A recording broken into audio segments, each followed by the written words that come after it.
Assalamualaikum warahmatullahi wabarakatuh. Saya Dedi Irawan, dosen pendidikan fisika FKIP Universitas Riau. Pada kesempatan ini, saya akan menyampaikan deskripsi diri saya tentang salah satu kegiatan Tridharma perguruan tinggi, yaitu kegiatan pengabdian kepada masyarakat. Bicara mengenai pengabdian kepada masyarakat saat ini, khususnya bagi saya seorang dosen di jurusan atau di program studi fisika, tentu saya harus mempertimbangkan dua hal, yaitu yang pertama hal yang bersifat teoritis, yaitu fisika teori, kemudian yang kedua adalah applied physics atau aplikasi daripada fisika.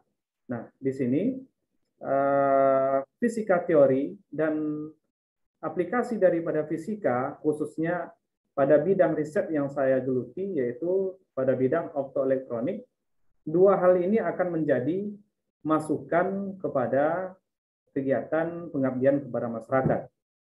Nah, di mana selain itu input yang akan menjadi dasar program kegiatan pengabdian kepada masyarakat ini merupakan problem yang sedang ada di tengah-tengah masyarakat. Kemudian tentu di sini kita coba menemukan solusi yang inovatif, kreatif, serta ramah lingkungan. Jadi berdasarkan 4 hal inilah saya melaksanakan kegiatan pengabdian kepada masyarakat. Berikut saya tampilkan roadmap kegiatan pengabdian saya. Jadi kegiatan pengabdian ini sebetulnya sudah saya mulai dari sejak lama, yaitu sejak tahun 2015. Di sini saya buat rentang 2015 sampai 2018.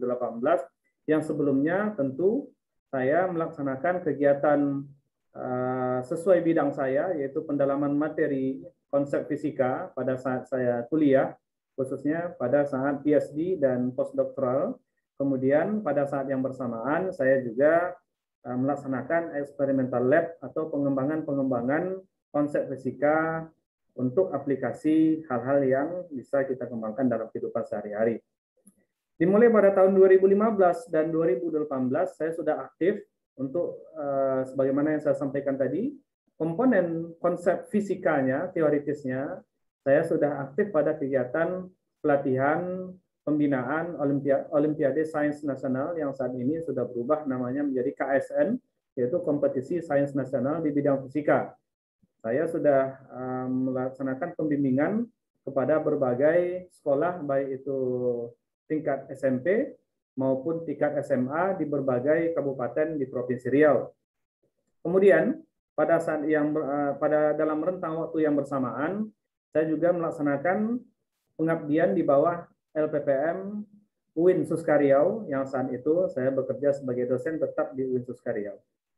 Kemudian ketika saya masuk atau pindah sebagai dosen tetap Universitas Riau, tepatnya pada tahun 2019 sampai 2020, saya juga tetap melaksanakan kegiatan pengabdian dalam bentuk pembinaan dan pelatihan Olimpiade Sains Nasional atau KSN pada bidang fisika di Kabupaten Kuansing atau Kabupaten Kuantan Singingi.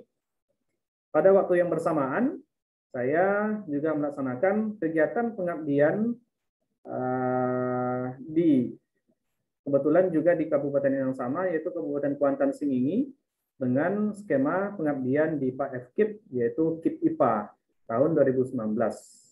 Nah, kemudian pada tahun 2021 sampai tahun 2022 ini kebetulan proposal atau usulan kegiatan pengabdian saya diterima dan disetujui oleh LPPM Universitas Riau di bawah DIPA LPPM Universitas Riau dengan skema kemitraan kepada masyarakat, di mana usulan kami ini intinya adalah pengembangan alat pengendalian gulma berbasis panel surya. Kita tahu bahwa panel surya ini juga masih memanfaatkan energi cahaya. Cahaya adalah optik dari matahari.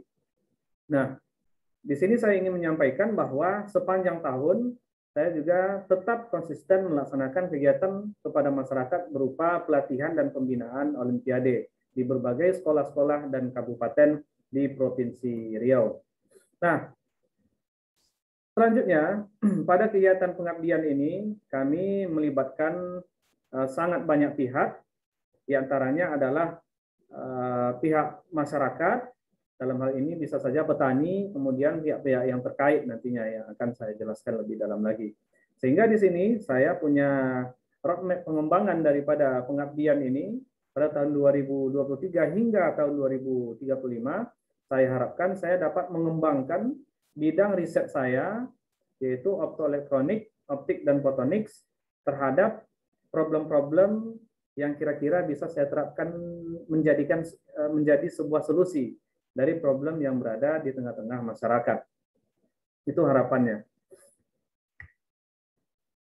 Dari berbagai pengabdian, program pengabdian kepada masyarakat, kegiatan pengabdian yang sudah saya ikuti, tentu di sini saya harus mengunggulkan salah satunya, yaitu di sini saya mengunggulkan yaitu kegiatan pengabdian kepada masyarakat di bawah DIPA LPPM Unri yang saat ini sedang saya jalani, yaitu tepatnya tahun 2021 dan tahun 2022, yaitu desain ergonomi alat pengendalian gulma atau wet sprayer untuk membantu proses peremajaan replanting kelapa sawit di desa Bukit Kratai, Kecamatan Rumbio Jaya.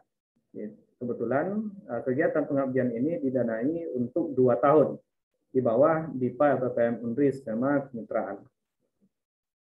Nah, sebetulnya apa permasalahan yang ada di sini pada kegiatan pengabdian ini? Permasalahan yang kami temui atau yang saya temui ketika melaksanakan analisis di masyarakat adalah saya menemukan tingginya risiko kecelakaan kerja pada proses pengendalian gulma dengan cara konvensional.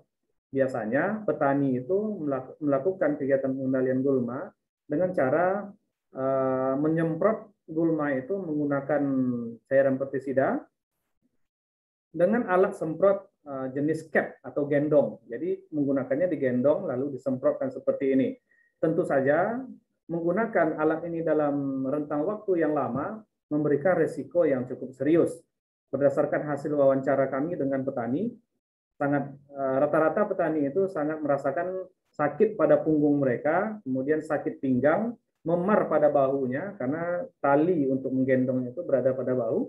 Kemudian ada juga petani yang sampai mengalami syaraf terjepit, kemudian ada justru yang sampai pembengkokan tulang belakang, dan justru yang paling sering terjadi itu adalah kram pada otot lengan, biasanya lengan kiri karena lengan kiri ini memompakan, dan juga betis.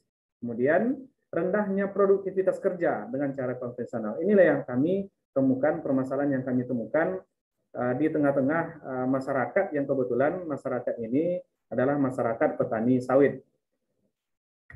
Nah, sehingga solusi yang saya tawarkan di sini adalah mengembangkan sebuah alat pengendalian gulma yang ramah lingkungan, tentunya dengan rendah risiko, artinya dapat menyelesaikan permasalahan yang ada dari risiko-risiko yang cukup banyak tadi dan meningkatkan produktivitas tentunya. Nah, jadi berikut hasil kegiatan pengabdian yang saya unggulkan tadi, desain ergonomi alat pengendalian gulma wet sprayer berbasis energi terbarukan untuk membantu proses peremajaan atau replanting kelapa sawit. Ini tepatnya sebetulnya adalah di suatu desa, yaitu Desa Bukit Kratai yang berada di Kecamatan Rumbio Jaya, Kabupaten Kampar. Ini merupakan bentuk produk yang saya kembangkan, di mana alat ini kita tidak perlu menggendongnya lagi, melainkan mendorongnya saja, di mana tangkinya dapat menampung sekitar 70 liter, 5 kali lebih besar daripada tabung yang sebelumnya sekitar 15 liter saja. Kemudian ini terdapat di dalamnya selang fleksibel yang dapat kita tarik sepanjang 50 atau 100 meter, sehingga alat ini tidak perlu kita dorong masuk ke dalam kebun dari suatu posisi ke posisi yang lain, melainkan kita cukup menarik talinya saja. Kemudian alat ini bekerja tidak dengan sistem memompa secara manual, melainkan dipompa oleh sebuah water pump atau pompa air yang memanfaatkan motor brushless. Motor brushless artinya dia sangat hemat energi di sini. di mana energi yang kami gunakan, yang saya integrasikan di sini adalah dengan mesematkan satu unit atau satu set panel surya, sehingga alat ini sangat memungkinkan untuk bekerja di area yang sangat luas dengan memanfaatkan sumber energi matahari sebagai sumber energi listrik atau charging system dari baterai yang berada di dalam alat ini.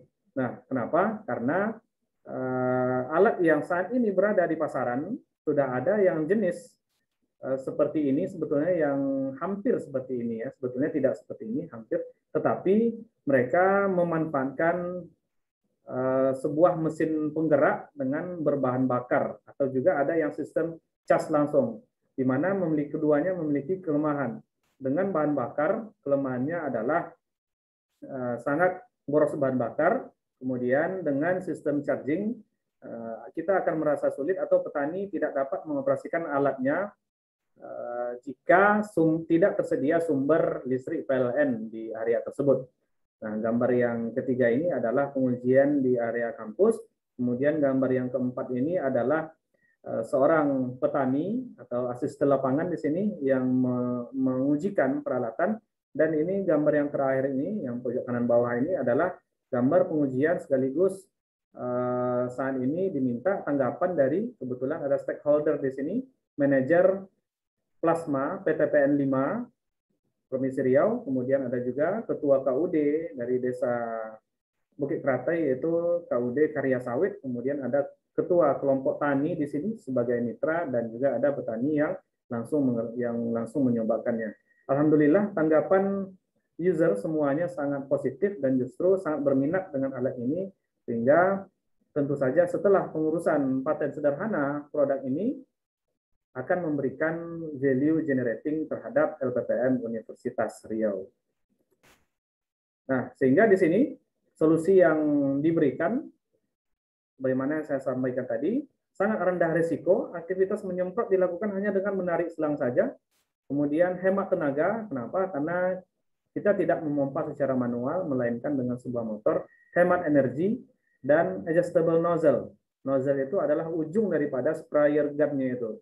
Ujung sprayer gun itu dapat kita atur sedemikian rupa sehingga besar kecilnya cairan yang akan keluar dari sprayer gun itu dapat kita atur sesuai dengan yang kita inginkan. Berikut saya coba sharekan kegiatan pengabdian yang saya lakukan di tengah-tengah masyarakat. Ini kemudian.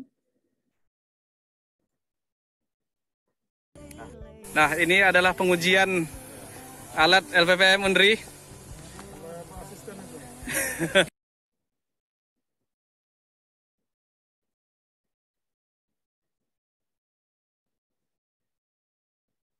Efisiensi biaya otomatis dia lebih murah dibandingkan kita menggunakan alat mesin.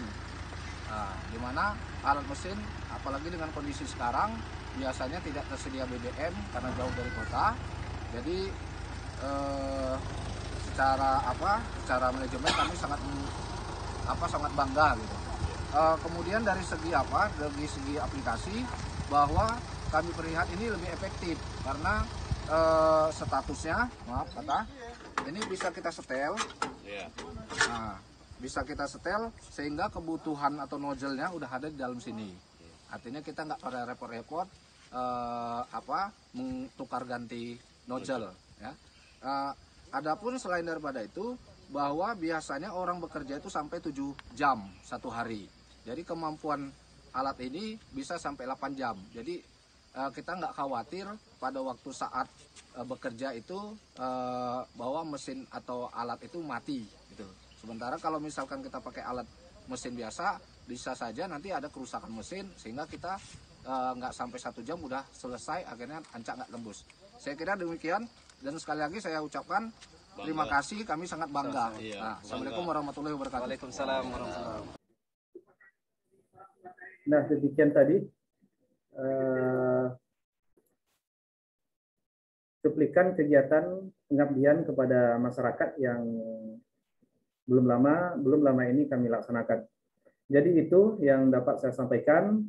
Sekian, Assalamualaikum warahmatullahi wabarakatuh.